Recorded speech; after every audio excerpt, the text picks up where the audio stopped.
Good morning, allez, les susra aujourd'hui, le Lunishmat Richardon, Ben Fortuné Mazal Kolodi, Israël Ben Fortuné Mazal Dan, Myriam Bat, Elisa Sayak et Moshe Ben Elio Vanish. Si vous souhaitez vous aussi dédier une prochaine étude de Mishnah, contactez 5 minutes éternelles, nous étions Masechet Souka, Perek Aleph, Mishnah Gimel, Peras Alea Sadin Mipenei Yachama, O Tartea Mipenei Neshar, O Sheperas Algabe Akinof, Psula, Aval Pores ou Algabe Naklitei Amita. Même principe qu'on a évoqué dans la Mishnah précédente, que il faut résider dans Asukot sous une souka, dans une souka, avec un srach. Un srach, c'est le toit, qui est fait donc avec des matériaux chérim, comme ce qu'on découvrira plus tard, exactement comment est-ce qu'ils doivent être faits, des choses qui poussent du sol, qui sont pas un cli. Et pour le moment, on est entré, depuis la Mishnah précédente, dans une situation de souka al-gabe souka. En fait, où il y a une souka, je suis en dessous, mais le problème c'est que je suis aussi sous quelque chose d'autre, en deux mots. Soit j'ai construit ma souka dans la maison, on avait même évoqué le cas d'une souka construite sur une deuxième souka, une au-dessus de l'autre, qui avait un problème dans celle du dessous. À présent, on va découvrir trois cas de figure qui tournent autour du même principe. Peras alea sadin mi penei achama. Il a tendu sur elle un drap à cause du soleil. Il faisait très chaud, le soleil tapait fort, il a pris un drap blanc, par exemple, il a tendu au-dessus, il a fait reposer sur le srach, d'accord? Il a couvert comme ça le toit de la souka. Il s'avère que maintenant, il est plus sous un toit cachère. Ou encore, otartea mi pena neshar, ou bien non, c'est pas qu'il a mis au-dessus, c'est qu'il a mis en dessous.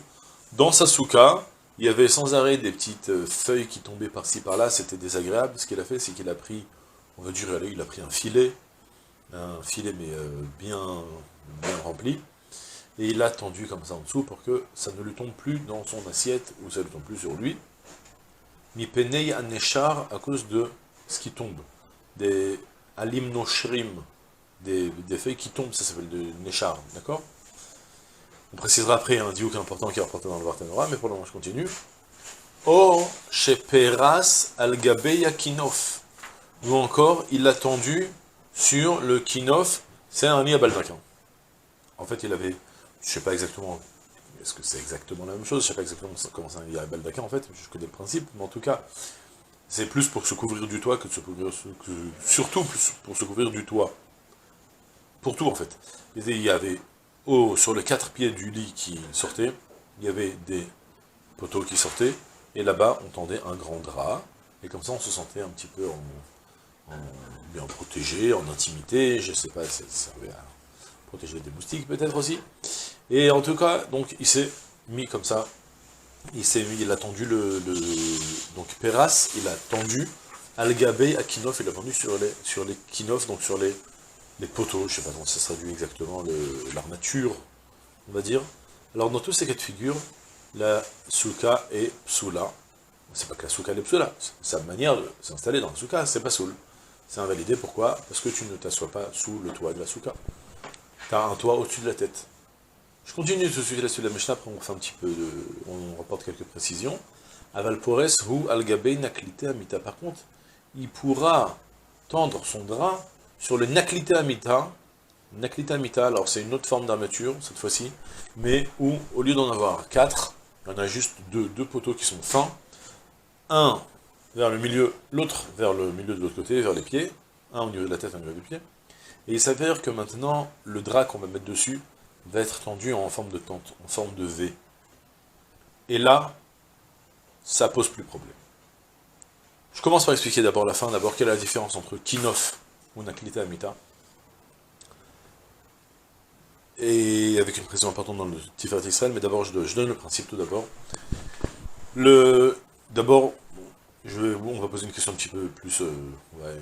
imaginez que je veux dormir avec un drap sur la tête. Je me couvre entièrement, j'en ai marre des moustiques de la souka, je me couvre, je m'enveloppe entièrement avec mon drap. Est-ce que je m'appelle que je dors dans la souka ou je dors dans mon drap? Alors là, il n'y a aucun problème à agir de la sorte, même si ma peau n'est pas en contact direct avec le srach ou quoi que ce soit.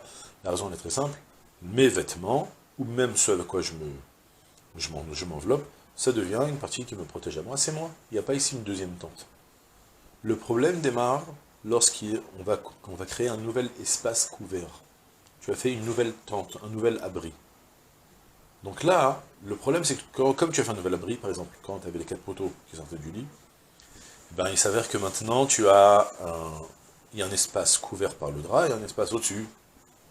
Ou quand tu as mis le drap directement sur le srach, alors là c'est le pire, tu as transformé que maintenant tu vis sous le drap, uniquement. Tu es dans le beau drap. Donc le problème il est que j'ai créé un espace couvert avec un drap. Mais tant que j'ai pas créé cet espace couvert avec un drap, même si j'ai un drap comme ça qui est tendu au-dessus de la tête, c'est pas un problème. Là, ça nous impose d'étudier en fait des halakhot qui se trouvent dans Ohalot, une maséchet qui parle longuement des morts qui se trouvent dans les maisons, pour définir c'est quoi un Ohel, qu'est-ce qu'on définit comme une tente. Et une condition essentielle, qui refera surface dans le Pérec, c'est d'avoir tout d'abord un toit qui fait au minimum un téphar, un point, 10 cm, 12 cm, 9,6 cm, j'en avis. Allez, prenez 12 cm. Au moins, si tu as un truc, si tu as un poteau qui fait au moins 12 cm de large, alors là, on considère que tu as un toit. Donc du coup, lorsque tu vas tendre le drap dessus, le drap, il va avoir une forme qui monte, et à l'horizontale ensuite, et puis après, de nouveau, à la diagonale au lieu de la verticale, mais c'est pas grave. Là, tu as une tente, tu as un nouvel espace. Là, ça pose problème, s'il y a au moins un téphar de large. Mais tant que c'est juste 2 poteaux fins, et ton drap qui te tombe dessus, il n'y a pas d'espace, c'est pas défini comme un espace. Ne vous amusez pas à le faire sans demander l'avis à un raf, parce qu'il y a plusieurs petits détails, notamment à condition qu'il n'y ait pas 10 téphars de hauteur.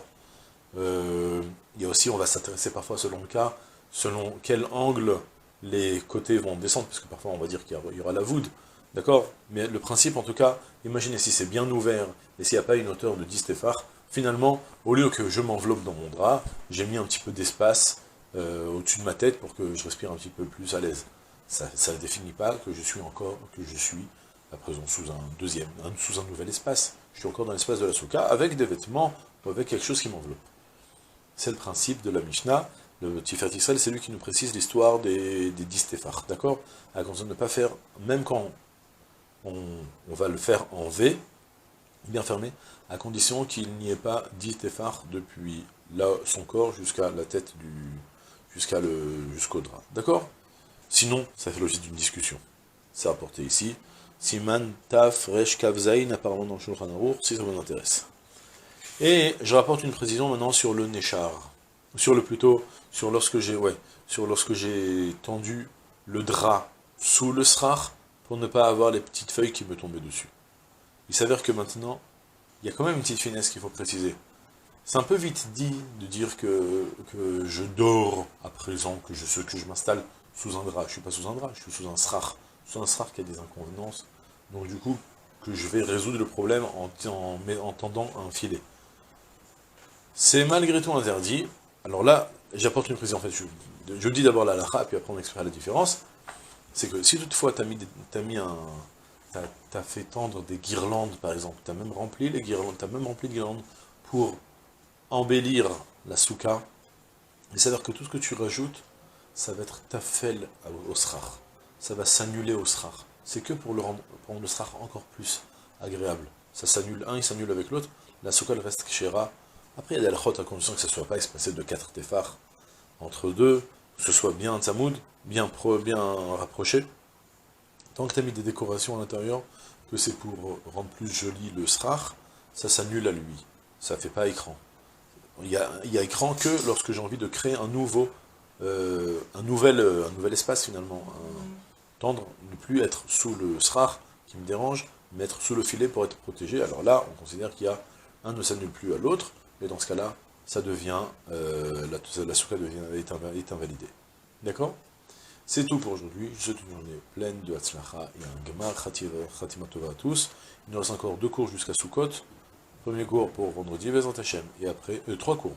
Vendredi, et puis après, dimanche, lundi, Sukkot, et puis après, on sortira en vacances, Bezrat Hashem, jusqu'à l'après Sukkot. Et voilà, Kol tout, c'est la Gemar Khatima Tova.